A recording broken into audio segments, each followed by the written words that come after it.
por isso, pessoal, que muitas pessoas têm optado por ganhar o mínimo aqui em Portugal do que ganhar o mínimo no Brasil.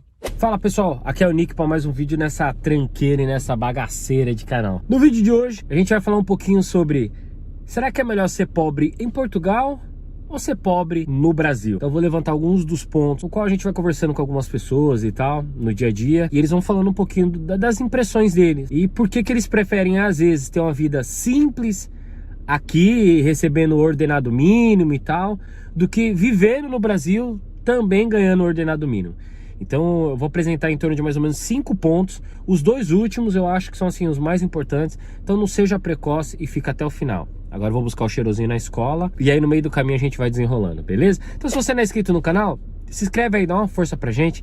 A gente tá aí colocando nossa cara pra bater e acumula um monte de hater. Então dá essa moral, se inscreve aí no canal, clica no gostei. E para quem não sabe, para quem é membro apoiador, vai rolar um sorteio de uma passagem aérea. Então se você não é membro, dá uma olhadinha lá que eu tenho certeza que vai fazer sentido para você. Bora pro vídeo. Vamos lá, pessoal. Não quer dizer que eu coloquei em ordem, tá? Eu fui colocando de forma aleatória, mas o que eu considero os dois últimos algo assim muito importante. Então vamos lá. O primeiro que eu elenquei aqui foi custo de vida, pessoal. Como assim, Nick? Custo de vida? O pessoal não fala que arrendamento tá caro e tal? Sim, tá caro, tá caro. Porém, aqui, por exemplo, vem um casal, mas aqui duas pessoas trabalhando, consegue ter acesso a muitas coisas. Coisas que, por exemplo, no Brasil, é só quem assim, tem uma condição financeira muito boa, ou, por exemplo, quando você vai no mercado e receber um 13º ou umas férias, que aí às vezes você consegue comprar, por exemplo, um chocolate da Lindt, um Milka, conseguir comprar um camarão para poder fazer um final de semana. Então assim, não quer dizer que aqui você vai estar sempre esbanjando, você vai estar todo final de semana comprando picanha para comer, mas é algo que você consegue ali dentro do mês. Esse mês eu quero fazer uma boa refeição, sei lá, ou fazer uma picanha no bafo, eu vou fazer um bacalhau, alguma coisa assim do tipo. Coisas que no Brasil ou é na festa de final do ano que você faz, ou come bacalhau só na Semana Santa, e olhe lá, porque é caríssimo. Aqui você escolhe se você quer o da Noruega, se você quer do mar salgado, aqui tem. Então assim, mesmo ganhando pouco, você consegue ali dentro do mês uma regalia ou outra, comprar um negocinho aqui ou outra ali, coisas que já no Brasil já é um pouco mais difícil, bem mais difícil. Então com duas pessoas trabalhando aqui, ganhando o mínimo, você consegue ali dentro dos meses ali, comprar algumas coisas ali do dia a dia, algumas coisas que no Brasil é considerado como regalias ou coisas não tão necessárias assim. Então, por isso que algumas pessoas acabam escolhendo Portugal. O segundo, meio que associado, é a qualidade de vida. Aqui Portugal proporciona, independentemente se você ganha 10 salários mínimos ou ganha um salário mínimo, você tem acesso a parque, às vezes a teatro, uma série de questões aqui, tudo de forma gratuita. Então quem me segue aí no Instagram, vira e mexe, vê eu sempre andando com o Lorenzo nas quadras, por aí. Então tem muita quadra, muito lugar assim que dá para você ter lazer com o seu filho. E é um país muito rico culturalmente. Então às vezes o simples fato de você ir numa cidade, visitar uma cidade, ou ir no centro da sua própria cidade, já você acaba descobrindo que a história da civilização tem algum pezinho ali, alguma questão aconteceu ali de relevância mundial. Então você, claro que a rotina do trabalho, a loucura, da mesma forma que é no Brasil, aqui também você consegue ter algumas coisas que, para o bem-estar seu, da sua família e tal, é algo assim que é surreal. Dificilmente uma pessoa que vive do básico, do salário mínimo no Brasil, consegue ter acesso à quantidade de coisa que aqui em Portugal você tem. Terceiro, esse já é mais voltado para quem tem filhos e tal, que é a questão da escola. A qualidade do ensino público aqui em comparação com o brasileiro, mas nem se compara.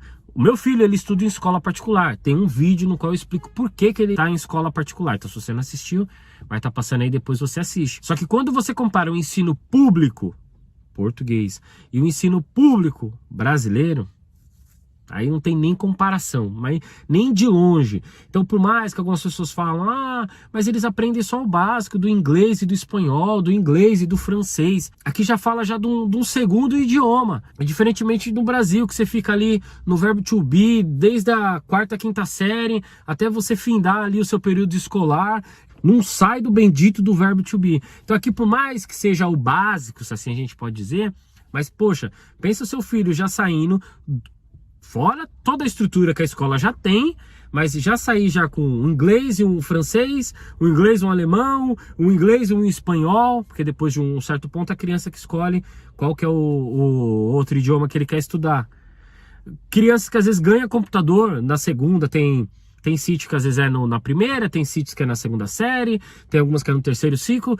A escola dá um notebook para a criança e dá um plano de dados para essa criança poder fazer suas atividades de casa com o computador dado pelo Estado. Então, olha como é diferente. Então, tem escola privada no Brasil que não dá um notebook para a criança, não dá um tablet para a criança, que eles dão um computador e dão ainda a internet. Agora, você que não foi precoce e não saiu logo no começo do vídeo, eu deixei assim duas coisas que eu considero assim de extrema relevância agora pro final. Uma delas é a segurança. Por mais que eu sei que aqui vai vir pessoas falando, mas já foi muito melhor e tal. Gente, só quem viveu no Brasil, ou só quem vive no Brasil e conseguiu, nem que seja turismo, passear aqui, ver a diferença assim que é gritante, gritante, gritante. Isso que eu tô fazendo agora, que é estar numa porta de escola. Aqui é a escola do Lorenzo, mas aqui do outro lado já é como se fosse no Brasil um ensino médio. A chance de você estar segurando um celular na mão dentro de um carro, sem ter medo de passar alguém de moto, ou algum conhecido de um aluno vir aqui tentar roubar seu celular, assim, não tem como você explicar isso. Então a segurança aqui é surreal, surreal. Quem já foi assaltado, quem já teve familiar sequestrado, sabe como que uma pessoa fica com os traumas e tudo mais pós esses eventos. Então a pessoa sempre está andando cismado na rua, sempre tem medo e tal. Então aqui acontece? Pode acontecer e tal, porém a perspectiva disso acontecer com você aqui em Portugal, em comparação com isso acontecer com você aí no Brasil, não dá nem para se comparar. Então segurança é um ponto gritante, que não importa se você é rico e anda de carro blindado, ou se você vive de salário mínimo e às vezes nem tem carro, anda de bicicleta ou anda a pé mesmo. É assim, como eles dizem, é para toda a gente a segurança. E o último ponto que eu acho assim que é fenomenal e sensacional. O pobre aqui, a pessoa que depois já consegue a cidadania e tal, que isso já é um ponto maravilhoso. Se você permanece aqui, ali, né, por mais de 5 anos, aí você consegue a dupla cidadania. E aí você consegue ter o passaporte, né, português e tal, e aí você vira cidadão. Você tem acesso livre a praticamente toda a União Europeia. Então assim, isso independente se você ganha um salário, 2, 3 ou 10. Completou aí 5 anos, você dá entrada aí no seu processo e você ganha a sua dupla cidadania. Então com isso você consegue ter acesso, com 2 anos, com autorização de residência, você já, não estou falando da CPLP. Para quem fez aquele modelo de manifestação de interesse e tal, com a sua autorização de residência, você já consegue já passear em alguns lugares. A CPLP, no começo todo mundo falou que ia ter os mesmos direitos, mas depois acabou tendo problema. Mas, enfim, quem fazia manifestação de interesse, com 2 anos você já consegue sair passeando por aí afora. Com 5 anos, aí você vira cidadão. Virando cidadão, tem coisa melhor do que você ter livre acesso? Porque o bom disso é que se você quiser ir para os Estados Unidos, por exemplo, um brasileiro quer ir para os Estados Unidos, aí tem que pegar o visto e tal, e às vezes tem que passar no consulado, às vezes é reprovado e tal. Aqui, se você é um cidadão português, você entra lá no site, preenche um formulário, paga lá uma tarifa que tem, pronto, já pode viajar para os Estados Unidos. Só tem que dar uma olhada no período que você pode ficar, não me lembro se é 60, se é 90, se é 120 dias, não tô lembrado aqui. Se você lembrar, coloca aqui para mim na descrição. Mas enfim, então não importa se você ganha um salário mínimo aqui ou se você ganha 10, você tem esse acesso a inúmeros países. Então isso você não tem no Brasil. Então por isso, pessoal, que muitas pessoas têm optado por ganhar o mínimo aqui em Portugal do que ganhar o mínimo no Brasil. E aí eu pergunto, você acha que faz sentido? Não faz sentido? Escreve aqui nos comentários a sua opinião, beleza? Agora tá dando a hora de buscar meu menino. Tô indo ali, que Deus abençoe você, abençoe sua vida, sua família. E se você não sabe, dá uma rolada aqui que tem vídeo mostrando como é que eu fiz para comprar carro, colocar o menino na escola, como é que foi a nossa imigração. São muitas das dúvidas que vocês mandam para mim lá no Instagram, que vai estar passando aí embaixo. Então já tem a resposta aqui, é só você dar uma olhadinha aqui nos vídeos, beleza? Fui!